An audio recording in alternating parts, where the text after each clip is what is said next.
the Dragonslayer Codex. Last time, we studied the Scarlet Lasher in the deep plains of the Great Grass.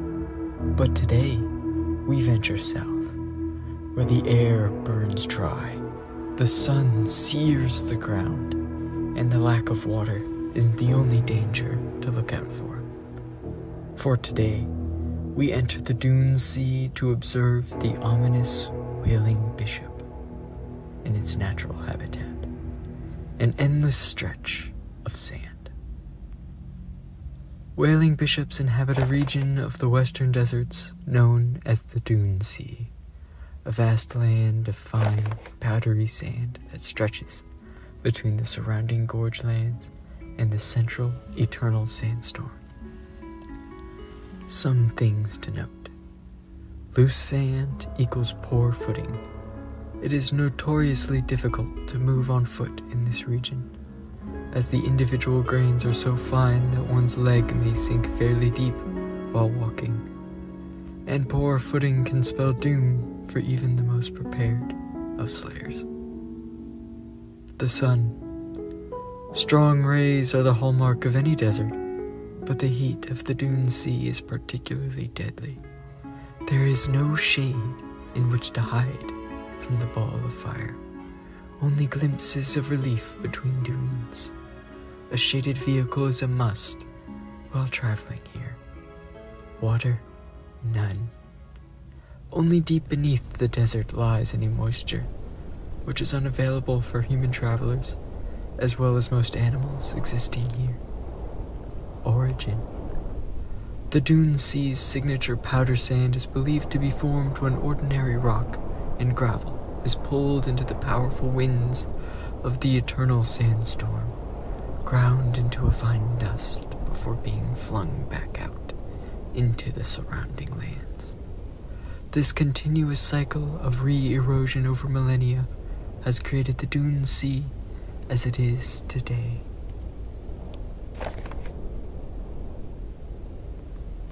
One of the first things an observer will note about the Wailing Bishop are its gleaming silver scales.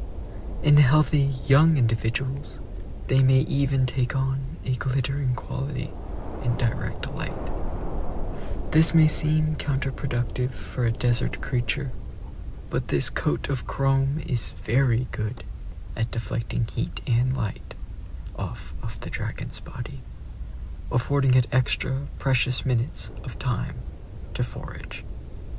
While resting after a flight, they raise their scales much like a bird does its feathers, and open their maw in a wide gape, venting the excess heat from their skin with ease.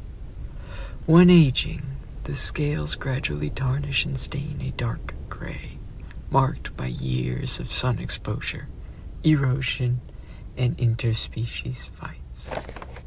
This species stands at 5 meters tall, deceptive as this animal's neck is naturally very low slung. And about 7 meters long, the bishop's body is rather compact, in adaptation to their harsh conditions.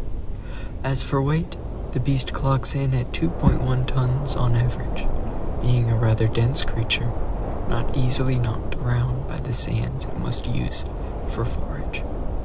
Its wings are impressive, huge, wide, and perfect for riding the many cyclic thermal winds present in the Dune Sea. They measure up to 16 meters in wingspan. The wings' dazzling scales and flight have led to many ancient legends regarding gem-encrusted dragons of old. The maw is strongly curved upwards in what some may describe as a reptilian grin. This dramatic shape varies between individuals, but is helpful when catching prey in flight, effectively rolling targets into its jaws. The end of the nose sports a large, leathery bulb, not unlike that seen in the gharial. It gives the bishop a striking silhouette, and is present in both sexes. Scholars theorize it may have to do with mutual courtship, as it contains precious fat reserves and may be a sign of fortitude in the species. The eyes are small and face forward, exceptional at perceiving depth. Do not bother hiding from this dragon, as it would only humiliate you in your last moments. The legs are long and gracile, armed with intimidating spurs used in fights for nesting space, mates, or even over prey. The claws are, in contrast, rather small, indicating that they are not used in prey capture. There are also specialized scales on each digit that spread outwards, acting as a sort of snowshoe while walking the powdered sands. The roughly trapezoidal back tapers into a rather simple tail, adorned with a rudder at its tip for better flight control. This species is named for its morose, choir-like calls it produces while on the wing, said to be a funeral chant before a slayer's demise, and an unnerving backdrop to the desolate landscape of the Dune Sea. These calls establish a bishop's presence to others, warning them to stay away from their claimed patch of desert for the day's forage, and they hate to share. Intruders are met with shoulder bashing and slashing attacks with their spurs. Whoever hits the ground and stays down must leave. Now, whaling bishops are very specialized animals, being sand skimmers. They fly low over the dunes with their jaws barely above the sand, snapping shut at the slightest sense of movement for their favorite prey, the burrowing dune mole. These medium-sized, blind creatures store water in various sacs, bladders, and a fatty hump on their back, making them a perfect source of protein and hydration for nearly every creature in the desert, a true keystone species. But what does a bishop do with all the accidentally swallowed sand? It melts it down in its gullet and regurgitates it into a molten glass, which hardens black upon impact. This glass can be found in spires across the desert, encasing slayers of old who dared challenge them. These glass structures are also used in nest building, forming into elaborate structures called cathedrals. The most elaborate of these takes years to build, and is the life's work of a whaling bishop. The very oldest of dragons are of the highest status for this reason, and their black, jagged castles can be seen far off on the horizon. A note on bishop social structures. This species gathers in loose collections called a ministry, which spread over several miles, yet remain keenly interconnected. Skimming space is at a premium, and a pecking order of sorts has developed to determine the rights to the dune moles based on time of day. Thus, you have the sun bishops and the moon bishops. The sun are the younger, injured, or otherwise lower individuals on the pecking order. They are forced to skim during the day when the sun burns so hot they have a mere hour before it becomes overbearing. Prey is likewise less active at this time, adding to the challenge. Sun bishops are the most likely to attack traveling caravans, as they are eager to get a meal before time runs out. The moon are the elites of this social order, the strongest dragons in their prime, the old, tarnished popes in their black glass cathedrals, the healthiest of the bunch. Moon bishops hunt, as expected, at night, when the sun poses no issue and prey activity is at its highest. As they are well-fed and often strong, moons are much harder to fight, yet are the least likely to attack outright, being preoccupied with their sand-skimming activities. Any bishop can change rank. Old males in their cathedrals can be broken and forced back down to the sun category, where they then leech off of younger dragons and their catches waiting at the roost. And a young dragon who successfully breaks an elder, builds a suitable nest, or otherwise holds its own for long enough, will ascend to the moon rank. The dragon's relationship with humans is testy. Many whaling bishops see a human walking the sands as food and will receive no ill effects in consuming them. However, older individuals know the relatively low nutritional value of a human and proceed to ignore them.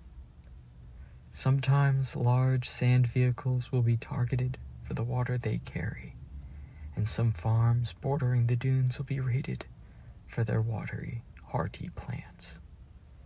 An ancient legend tells the tale of Calling Chrome, a famous bishop-rider duo of mythological status. The characters would go on to be heroes in a variety of folk tales woven to spread cultural values among the desert cultures of the Hound Keeper clans. Whether the duo was real at one point or purely a myth remains lost to the fogs of time. In a more realistic sense, the shards of black glass are used extensively in weapons, tools, and other cultural garb of the Hound Keepers, being sharp, sturdier than conventional glass, and quite visually striking. On bishop reproduction. Once the glass nest is at a suitable size and the dragon of age, usually between 24 and 30 years, a whaling bishop will seek a mate, a very selective process, as a pair may remain together for many years, even for life. The male will clean his nest of any debris, ensuring the glass is of its highest luster. He will patrol the interior and surrounding area, sweeping his tail along any rocks or shrubs to spread his pheromone before preparing his performance. He will emit an incredibly low-frequency call, one which rumbles for miles. If consistent, it will be picked over the rivaling males in territories surrounding his own, too far to see, but most definitely heard. If a female approaches, his call slowly increases in volume, almost choir-like in sound. She will match his pitch. Together, they will use their flexible scales to create a mesmerizing hum via stridulation. If they keep the same pitch for long enough, they deem the other compatible, and thus begin their coupling. Clutches are lain in soft sand piled within the glass nest, often on a tall cliffside, bordering the gorge lands for extra security, and usually number in 2. The egg itself is beige or brown, developing a bumpy, rugose texture shortly after laying. This is believed to help it mimic the surrounding stones within the nest, and keep hidden from common nest raiders, such as the crag dog and the clay false dragon. The whelp, fresh out of the egg, sports a pink coat of egg skin, while in stark contrast to the silver adults, it too aids in camouflage, as whaling bishops tend to nest in tall, pink, salt-clad cliffs facing the Dune Sea. This layer of skin is webby in texture and peels off over the coming months, where it is then eaten by the whelp to conserve nutrients. At this stage, they begin hunting for vermin around the nest, under the watchful eye of their parents. They are additionally fed a watery crop milk regurgitated from special glands in both parents' gullets. They are lovingly raised, as loving as a dragon can be, until 1 year of age, where their silver scales grow in and they resemble small adults. Here, the territorial instinct of the adults set in, and they drive the young away, where it finds its own lands to skim, social barriers to cross, and winds to soar. Battle tactics. The Wailing Bishop is not only large and imposing, but its molten glass breath weapon makes it particularly dangerous. Please note its strengths and weaknesses. Strengths. The bishop has keen senses able to detect prey by the slightest movements they may make. Stamina. They can fly for an entire night, much longer than most dragons, and long enough to chase down any person running from one for sure. Molten glass. Either it burns your caravan or encases your burned corpse for decades. Both unsavory. And accuracy. Snatching prey at the right moment means their jaws are very accurate in their movement. It is unlikely they will miss. Now, for the weaknesses. Momentum.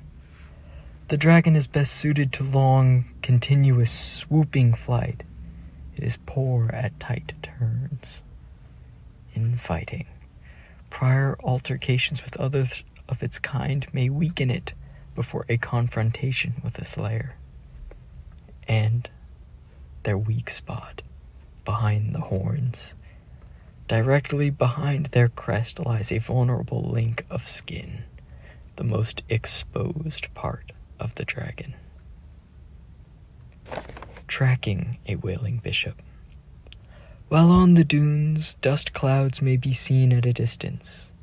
These are skimming bishops, and a dead giveaway.